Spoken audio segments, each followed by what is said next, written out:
La COVID-19 peut affecter votre système respiratoire, ça on le sait, mais elle peut aussi affecter vos muscles et vos nerfs. Et aujourd'hui, je vous donne des conseils, je vous donne des informations sur le sujet pour vous aider à prendre soin de vos muscles et de vos nerfs, que vous ayez été infecté ou non par le virus. Et on commence dans quelques secondes.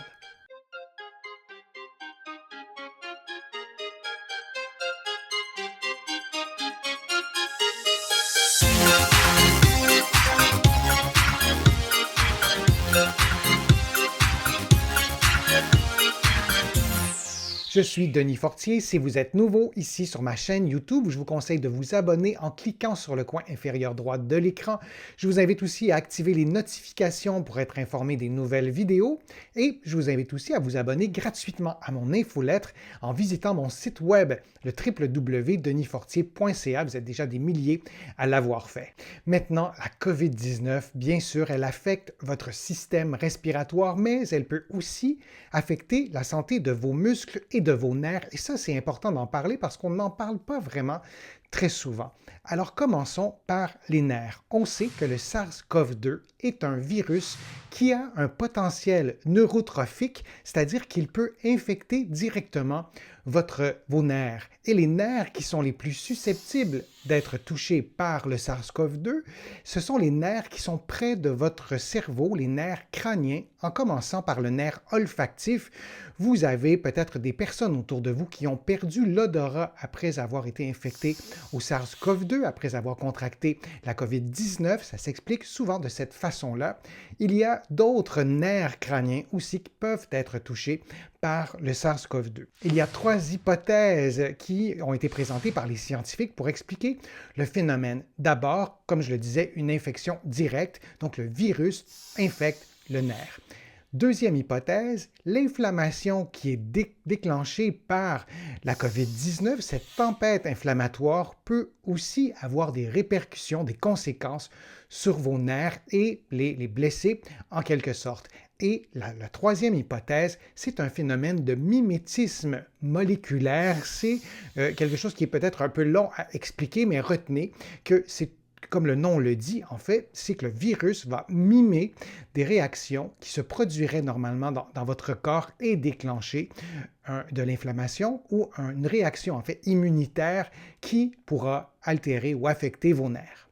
Maintenant, les muscles, la COVID-19 peut affecter vos muscles. D'abord, vous risquez, si vous contractez la maladie, d'avoir des courbatures, des douleurs musculaires qu'on nomme myalgie. C'est un phénomène fréquent. On l'observe aussi, ça vous est peut-être déjà arrivé dans un contexte de grippe ou d'influenza. Cela s'expliquerait notamment par la présence d'une enzyme, la créatine kinase, qui est très élevée et cette élévation-là, avec d'autres phénomènes aussi, serait associée à des douleurs musculaires parfois vraiment très fortes. On estime environ le quart des personnes qui auraient un taux d'enzyme créatine kinase trop élevé. Il y a d'autres manifestations de la COVID-19 sur vos muscles et elles sont nombreuses d'ailleurs.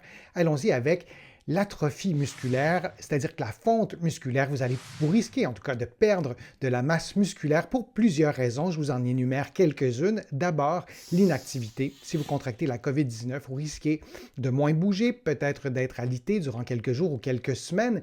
Et la fonte musculaire associée à l'inactivité peut se manifester en quelques jours. C'est vraiment très rapide. Ensuite, si vous êtes malade, peut-être que vous allez moins vous alimenter, peut-être que vous ne vous alimenterez pas adéquatement, vous ne mangerez peut-être pas les meilleures choses.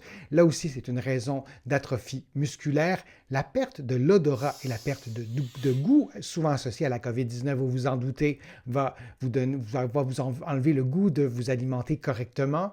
Il y a aussi votre état de santé. Si vous avez des nausées, des vomissements, des maux de tête, etc., vous risquez aussi de moins vous alimenter et de perdre de la masse musculaire.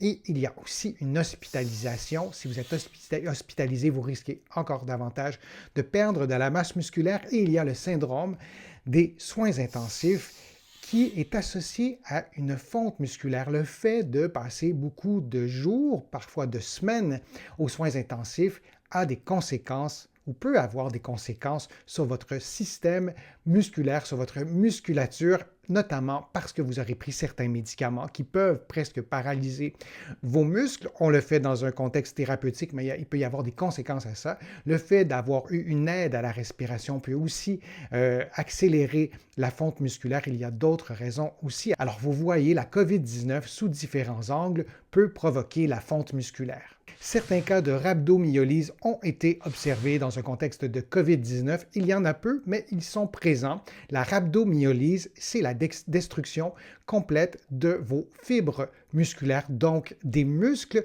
On a observé davantage des cas de rhabdomyolyse chez des personnes qui avaient, par exemple, eu une blessure, un traumatisme vraiment très fort par écrasement. Donc, les muscles ont été écrasés de façon relativement prolongée et il y a à ce moment-là de la rhabdomyolyse ou une destruction des cellules musculaires chez les personnes qui ont une hyperconsommation d'alcool aussi. Chez ces personnes-là, on va parfois observer des phénomènes de rhabdomyolyse.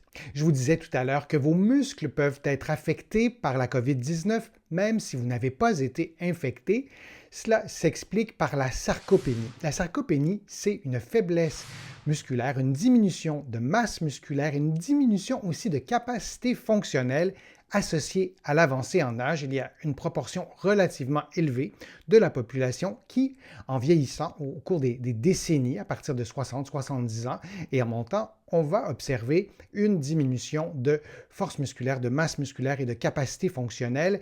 Et la sarcopénie, elle est amplifiée par la sédentarité et par le manque d'activité physique d'intensité modérée ou soutenue. Tout ça, c'est vrai chez tout le monde, mais dans un contexte de pandémie, dans un contexte où il y a eu de multiples confinements, couvre-feu, chez les personnes plus âgées, il y a un risque net d'augmenter la prévalence de la sarcopénie et ça aussi, on n'en parle à peu près jamais et je trouvais ça important de vous en parler dans ma vidéo d'aujourd'hui et surtout de faire des choses pour contrer les effets de la sédentarité sur le risque de sarcopénie. Maintenant, que pouvez-vous faire pour prendre soin de vos muscles et de vos nerfs? Je vous dirais d'abord de bouger, de reprendre vos activités physiques normales le plus vite possible, que ce soit pour prévenir la sarcopénie ou pour reprendre de la masse musculaire. Si vous avez été infecté au SARS-CoV-2 et avez contracté la COVID-19, il est essentiel de consulter votre médecin, de consulter un professionnel de la réadaptation. Si vous êtes au Québec, vous consultez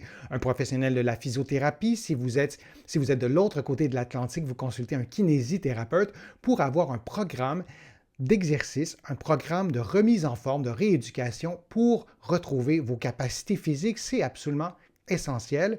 Et je vous propose d'ailleurs quelques programmes d'exercice sur ma chaîne YouTube. Vous allez en voir défiler quelques-uns en ce moment dans le coin supérieur droit. Vous n'avez qu'à cliquer sur les liens et aussi prenez soin de votre respiration. Il y a des muscles qui nous font respirer. Alors lorsqu'on a une atteinte respiratoire, parfois nos muscles de la respiration sont aussi affectés. J'ai vu trop de personnes qui ont contracté la COVID-19, qui ont eu des atteintes musculaires et qui n'ont pas bénéficié d'un programme de réadaptation. C'est absolument essentiel. Et il faut ajouter à cela une mise en garde. Il y a des personnes qui ont contracté la COVID-19 et qui ont une atteinte musculaire, c'est-à-dire que les fibres de leur cœur ou les vaisseaux sanguins ou la pression artérielle ou différentes composantes de la santé cardiovasculaire a été affectée.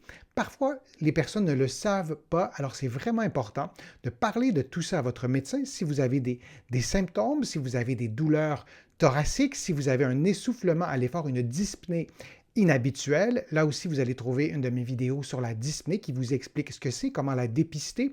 Parlez-en à votre médecin et pour retrouver en fait votre niveau d'activité physique d'avant, vous devrez y aller graduellement et particulièrement si vous êtes un ou une athlète, si vous êtes un sportif de haut niveau, allez-y vraiment prudemment avec des conseils de votre médecin.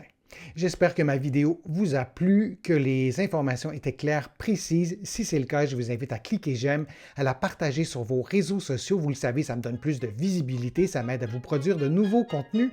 Vous allez trouver beaucoup d'informations sur mon site web, le www.denisfortier.ca. Vous êtes des milliers à le visiter chaque jour. Vous allez trouver aussi d'autres informations dans mes livres qui sont disponibles partout au Canada, en librairie et sur le web. J'ai le privilège d'être publié un peu partout à travers le monde. Vous allez trouver mes livres notamment en France, là aussi en librairie et sur le web.